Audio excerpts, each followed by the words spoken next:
Hey Linda, how you doing today? I am doing pretty well for the day after Christmas. Yeah. Yeah, great to see you. And Great to see Hanukkah. you. Yes, And, thank you. and how was your festive season? It was lovely, but short. So here I am back at work on the day after, but I took a few days before. So visiting with family, and friends, and maybe a movie tonight. Yes. hmm Excellent, excellent. Yeah, so let the viewers know who you are, what you do, and why you do it, Linda. Okay, so what I do, I am a relationship and sex therapist.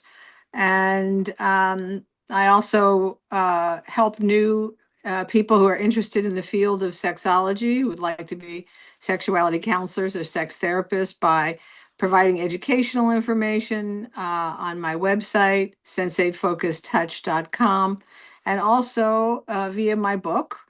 And I do webinars and try to help the next generation of sexologists become competent in working with couples in both the living room and the bedroom.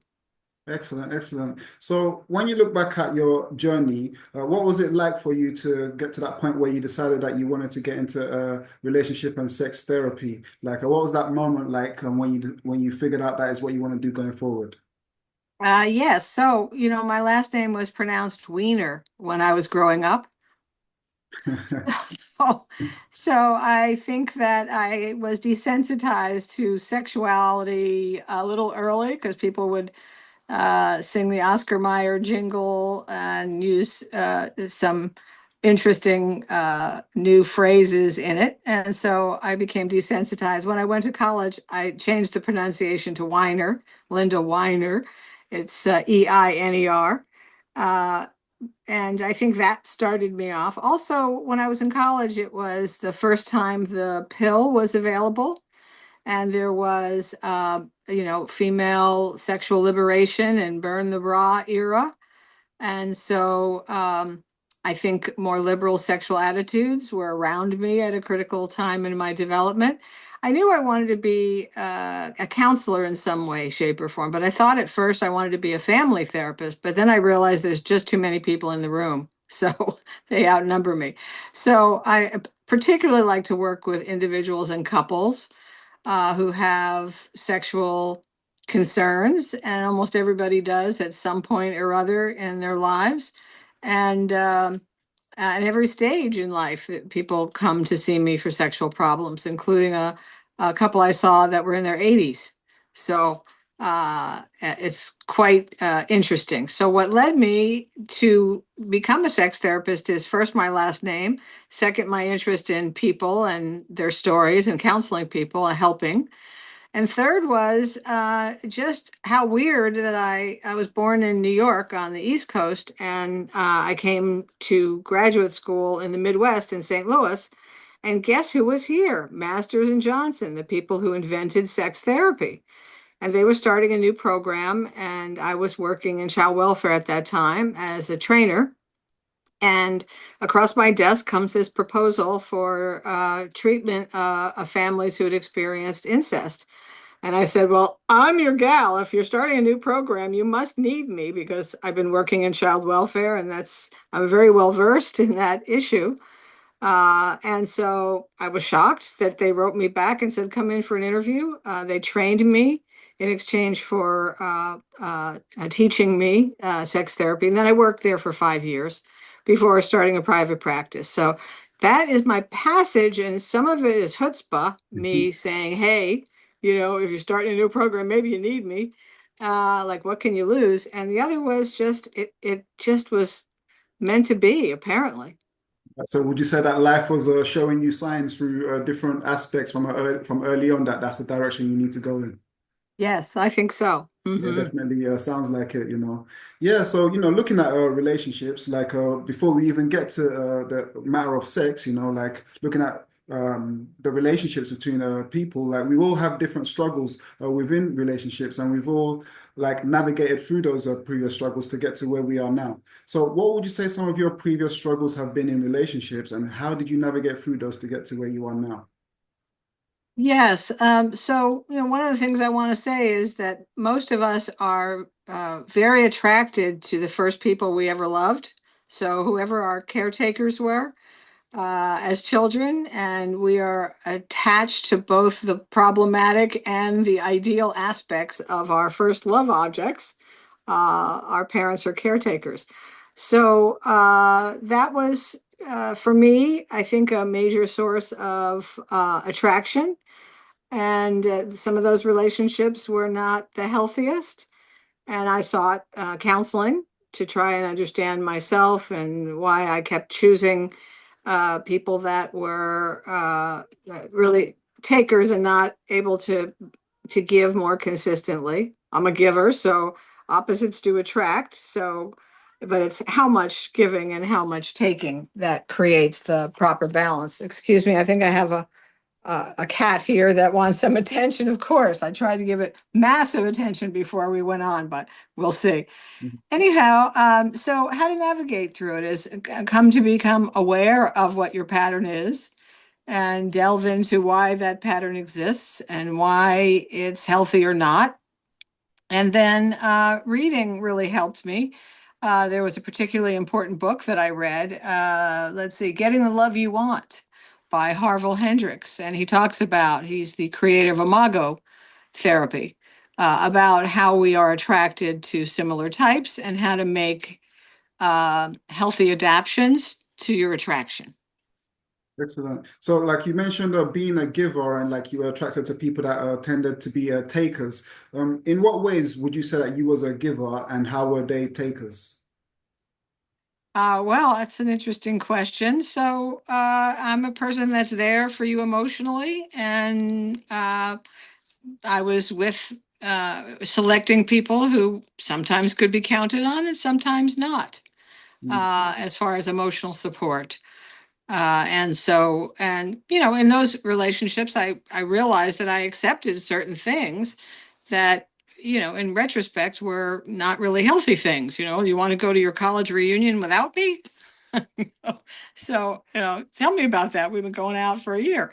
So, I sort of didn't really expect, and it took me a while to understand what I wanted and needed and was due, if you would, mm. and therefore with a guide map as to how I got to where I was and where I needed to go, I made better selections.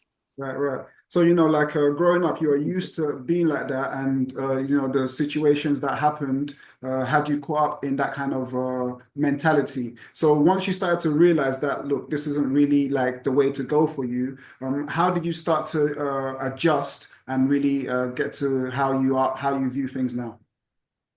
So how did I get to adjust? Through, self-reflection, through reading, through being in therapy off and on, uh, and greater awareness of what was going on with me.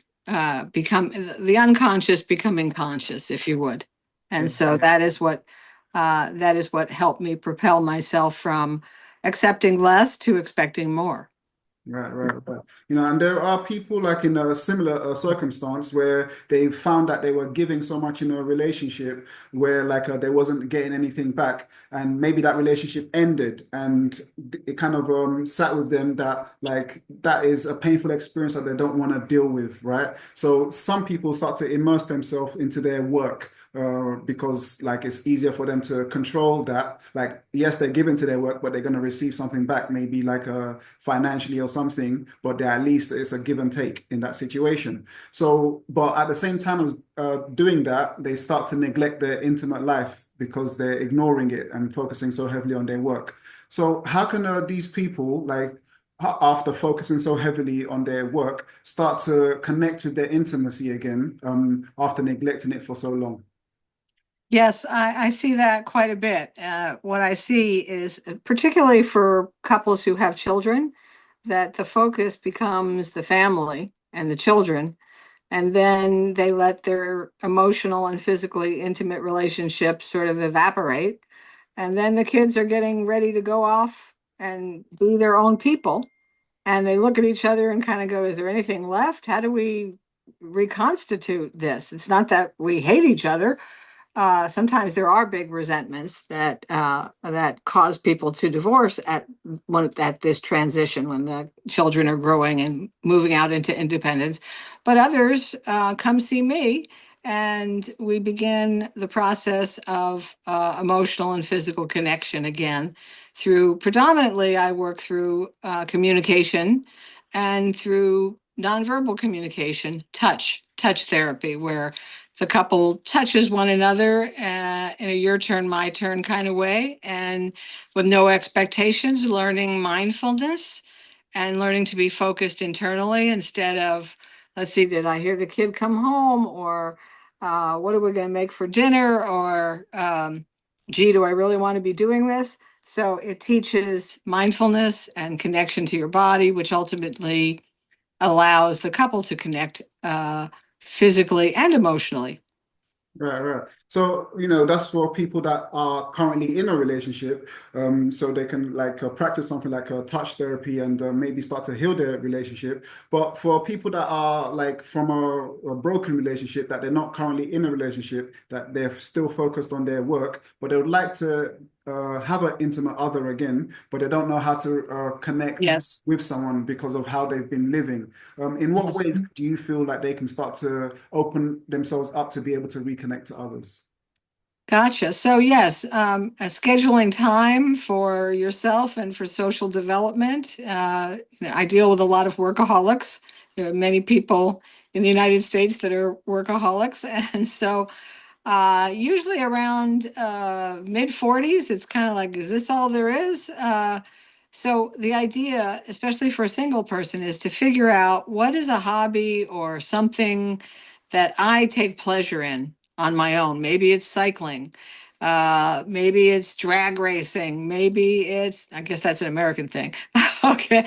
Whatever it is, that there are clubs available that you can join, or joining to do something in your community, being on a board for an organization, a chance, at a church or a place of worship, a chance to be on the board and to volunteer for something. You'll be meeting people of like connection, and that's an important thing. And in so doing, you're more likely to meet somebody that also is looking for someone, and you share at least the interest that you've engaged in through your meeting. In contrast to, especially when you're 20, being at a bar, that's not exactly what you do at 35, generally speaking. Yeah. Yeah, yeah, yeah. I definitely agree. Like by living your authentic life and the things you enjoy, you also find people who are doing the same thing. So it makes for Mhm. a more genuine connection if it goes Mhm. that route for sure, for sure. So looking further into touch therapy that you mentioned, like people like you were mentioning that maybe they lost the spark in their relationship and they come to you for something like a touch therapy. Do you feel like it needs to be more of a spontaneous thing for them to have that kind of spark again and chemistry? Or do you feel like the actually going through the act of touch therapy can spark something for them?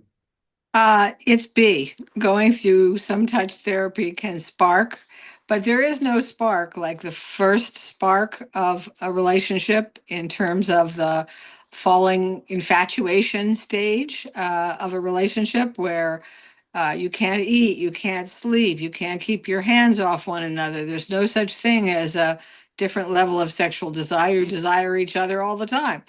That stage does not last more than, say, even a year or two.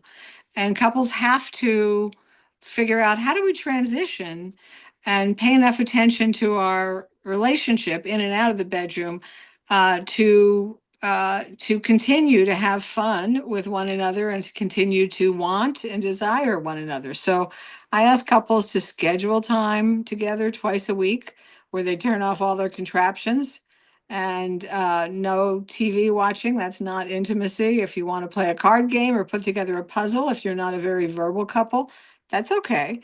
If you want to go outside and light a fire and look up at the stars and be covered by a blanket, that's cool. And then I ask once a week, get dressed up a little bit and go out for one another, put on some cologne. And during your date, do not talk about the roof leak, the children, the money problems, pretend you're on a date actually. And I ask couples to schedule the date, and each one takes responsibility for doing either the midweek date or the end of the week date, and then they change. So and then planning a time to do the touching, which for a lot of heterosexual couples, the female partner is less interested in sex as often as her heterosexual male partner might be. And so this touching is actually kind of a warm up, in that nothing is expected, it can't go anywhere, it's to be there for yourself, touching for whatever you feel in the moment, mindfully. And anytime you have a distracting thought, bring it back into the body, and that builds arousal and connection. And by the third time you're doing the touching, there might be some sexual interest. And then that feeds back into the connection in the relationship. When you're having emotional and sexual intimacy, the fact that they squeeze the toothpaste tube from the middle doesn't matter so much. Yeah, I'll go even further to say that they don't even need to pretend that they're going on a date. Just go on a date. Like I feel like the dating phase doesn't ever end, even in a long-term relationship. Would you agree with that? Yes, absolutely. And a lot of people, they think, okay, well, we've committed to each other, whether it's marriage or our living situation or whatever, and then it's kind of neglected in favor of, the children or each other's own individual needs. Sometimes the ambition, the workaholism gets in the way, the traveling. I see all of that in terms of couples that have lost touch with one another. Right, right. Yeah, some people also look at the scheduled time for touching as something that might work for them initially, but like over time, because it's scheduled, it might reduce the arousal that they experience because of the lack of a spontaneity. So they start looking at different things they can do, like different relationship dynamics. They start even look at things like non-monogamy because it's going to be more spontaneous that way in their mind. In that context, what is your viewpoint on monogamy versus non-monogamy? So let me go back to your statement that scheduling time and it becomes kind of routine. That is true. But if you give each partner a list of, I'll do this, I'll maybe do that, and no, ain't no way I'm doing that, and they discuss their sex life, and each person plans a sexual encounter, maybe say once a month. So it's kind of like when you make a reservation at a fancy restaurant, how you look at the menu and you kind of go, that sounds kind of, oh, maybe I'll have this instead of that. So if you're thinking about how to spice up your sex life, you're actually looking over the menu and kind of getting yourself a little bit turned on and doing something different rather than the same old, same old. So I think that for monogamous people, that can be a very big value. You ask about non-monogamy. I see a lot of couples, and this is they come to me to try to deal with the logjam, where one person wants to open up their relationship and the other person is either not so sure or pretty sure or not, kind of thing. So I see this. It's kind of a rewind. When I was in college, there was a book called, I forget, Open Marriage. Yes. So it's a very old idea. It's just repackaged as ethical non monogamy currently. But there have always been people who want a variety of sex partners. And sometimes it's because they are, in terms of attachment, they fear being too close and too connected. If you combine emotional and sexual connection, that's a pretty intense thing for some people. So um, there are many people that practice some form of non-monogamy, and maybe they have a rule that no, not in town, but if you're traveling and you're at a convention, as long as you use protection, I don't want to know. I don't necessarily want to open our relationship, but that's a solution that some people find useful. What's interesting to me is how many and generally heterosexual males get connected with heterosexual females that would make great wives and mothers,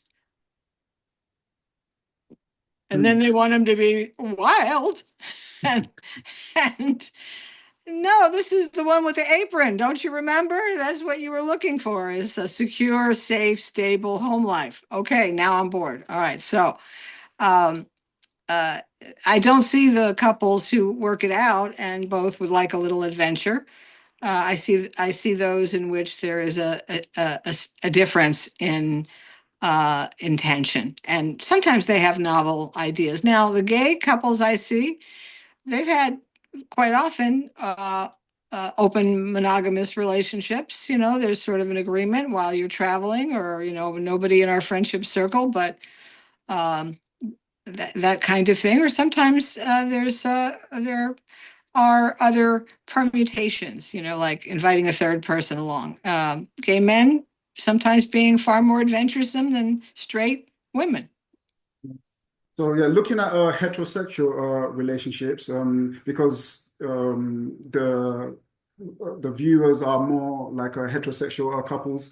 So we'll talk more about heterosexual relationships. When some people hear about non-monogamy, they feel like there's something missing in the relationship. They feel like it means something is missing in the relationship. That's why that came up. Do you feel like there's any truth to that, or do you feel like there can be a non-monogamous relationship without necessarily something being missing? So generally speaking, the workable non-monogamous relationships have pretty much nothing missing. They come from a very stable relationship. What might be missing is maybe one of the members of the couple has some interest, sexual interest, that the other person finds objectionable or problematic. Maybe there's a bit of a fetish. So that then would suggest that maybe we should do something to figure out how we both get our needs met. For example, I have couples that are monogamous, but maybe the male partner, the female partner is interested in same-sex relationships as well. And so how do we work that out, and what are the rules? So I think in terms of something being missing, yes, there could be something missing, but it won't work out to have an open relationship unless you have a solid foundation in your own relationship before you open it up. Right. And like we were talking about, like some people wanting to open up the relationship, and they like to voice that to their partner because it's something they're interested in. But sometimes they're afraid that if they're going to speak about this, it's going to actually destroy the relationship. So they'd rather not speak about it, and sometimes they still carry that desire going forward. But if they were to speak to their partner about this, in what ways can they open up this conversation without really affecting the relationship in a negative way? Well, there are several good books on the subject of, opening up your relationship and having discussions around that. But I think the most important thing is that each person's perspective is honored. Sometimes it turns into one person trying to talk the other one into a belief system that they don't have, and that doesn't work. So I would say an open discussion in which each person feels heard and respected is the beginning point. Right. Okay, great. So looking at like a monogamous people now, people that have chosen monogamy and that's what they both want to do going forward.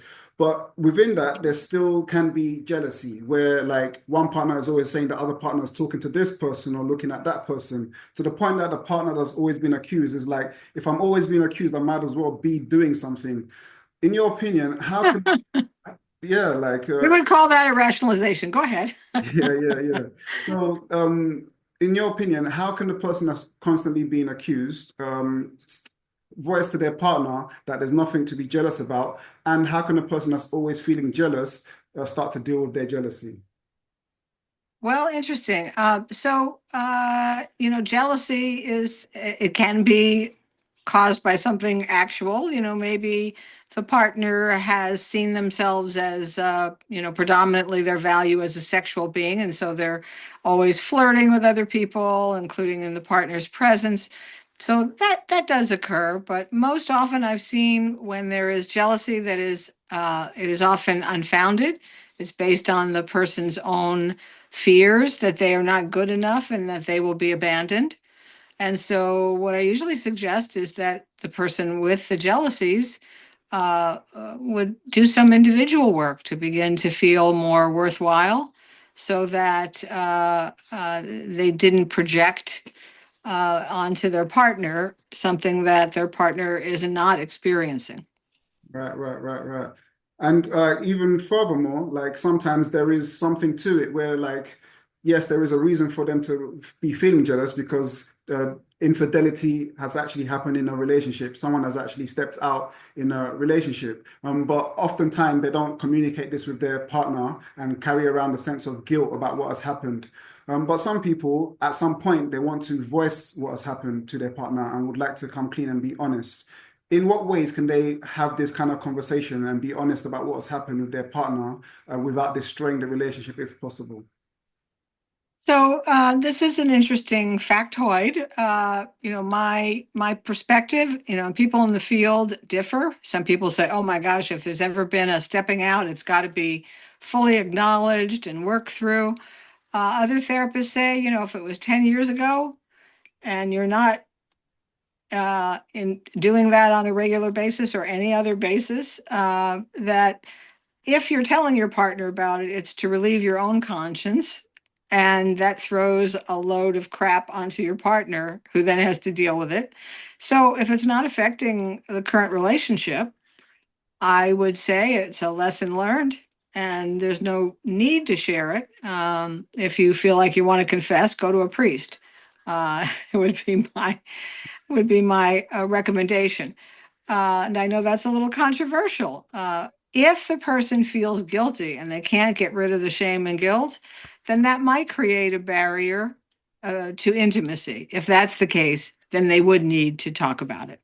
Okay, great. So you're saying basically not saying anything at all is also a viable option for some people in that situation. Okay, I great. would say so. Hmm. Okay, cool. So, like finally, like when we look at like brand new relationships, for example, like when people get into a brand new relationship, there's a lot of butterflies, a lot of chemistry that they're feeling. And some people really want to immerse themselves in this brand new relationship, right? So, but sometimes people lose their sense of self upon immersing themselves at that stage. So, how can people immerse themselves in a brand new relationship without necessarily losing their sense of self in the process? Okay, well, they've done PET scans of people newly infatuated, and they come up with obsessive compulsive disorder type brains, where you really can't. It's like a love sickness is a phrase that we use here in the States. And it is something I've had a client say to me, I know this new relationship, I just lost my wife.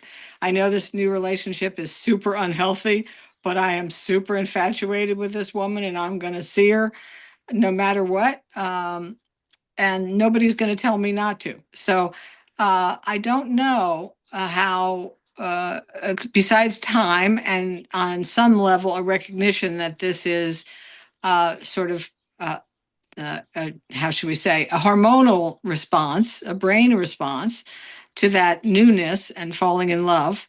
And by the way, there are people who are love addicts, where when they lose that feeling of butterflies and whatever, they move on to another relationship. How to keep yourself in that is, generally speaking, try to keep in touch with your friends, try to keep in touch with your family, try to keep your life as well rounded, but recognize that this is fun, this is amazing, and drink it in, knowing on some level that this is the first stage of infatuation. We'll see if it continues and turns into something more. Excellent, excellent. Well, Linda, thank you so much for coming on. Thank you for everything that you've shared. Where can people find you, find out more about you, and find out more about what you do?